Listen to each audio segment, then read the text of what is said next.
अंतकालेच मामेव स्मरण मुक्त्वा, हाच विषय चालू होता. मी सांगितलं आयुष्याच्या शेवटच्या क्षणी राम म्हटलं तरी सुद्धा आपलं काम भागून जातं. अजामेळाचं उदाहरण सांगितलं. नारायण शब्द मुखातून बाहेर पडला प्राण जाताना, विष्णुदूत आले, यमदूताला त्याने हात नाही लावू दिला वगैरे वगैरे. कीर्तन वगैरे झालं आणि आम्ही बैठकीत बसलो होतो. तर बैठकीमध्ये गावातली काही मंडळी आली आणि त्यांनी मला सांगितलं की महाराज याच्या पुढे गावात पाऊल ठेवायचं नाही. म्हटलं का हो, काही चूक झाली माझ्या बोलण्यामध्ये, काही अपसिद्धांत झाला, बोलता बोलता मी धसाळ बोलत गेलो, कुणाला तरी काहीतरी उर्मटपणानं बोललो, काही औद्धत्य झालं माझ्याकडून, काही उपमर्द झाला बाबा कुणाचा, गावातल्या प्रतिष्ठित माणसाचा, असं काही झालं. ते म्हणले तसं काही झालं नाही, पण याच्या पुढे तुम्ही गावात यायचं नाही. म्हटलं का, काय म्हणजे अडचण काय आली? कीर्तनात काही दोष आहे का? नाही. माझ्यात काही दोष आहे का? नाही. मग गावात का? ते म्हणाले की तुम्ही आम्हाला कीर्तनामध्ये सांगितलंय मरताना नामस्मरण केलं की उद्धार होतो. आता तुमच्या कीर्तनाची गरज नाही, आम्ही मरताना नामस्मरण करू आणि उद्धारून जाऊ, तुम्ही गावात येऊच नका.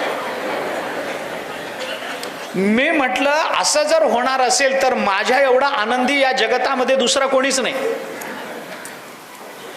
अजिबात मला येण्याची इच्छा नाही.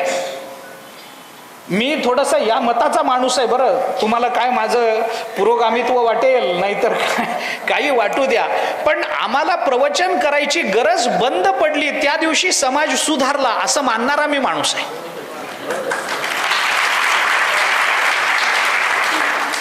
ज्ञानेश्वरी वाचल्याबरोबर कळण्याची योग्यता जर समाजाच्या ठिकाणी निर्माण झाली आणि त्याच्या विस्ताराकरता प्रवचनाचं आयोजनच करावं लागत नसेल तर त्या समाजासारखा चांगला समाज जगाच्या पाठीवर नाही.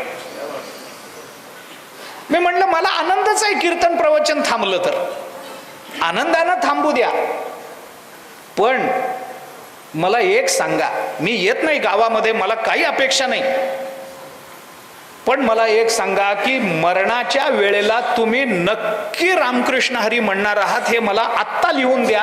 मी येतच नाही गावामध्ये, मला लिहून द्या आता की मरताना आम्ही रामकृष्ण हरी नक्की म्हणणार आहोत, तुम्ही त्याची चिंता करू नका, मला लिहून द्या बॉन्ड पेपरवर, मी निघून जातो, परत तोंड दाखवत नाही तुम्हाला. ते म्हणले असं कसं लिहून द्यायचं? म्हणलं मग दरवर्षी मला बोलवा.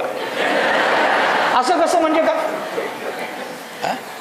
जोपर्यंत ते आपल्या मुखाला, कारण का भगवंतानी हाच विचार, ज्ञानोबारांनी त्याचा विस्तार करताना ही भूमिका बोलून दाखव.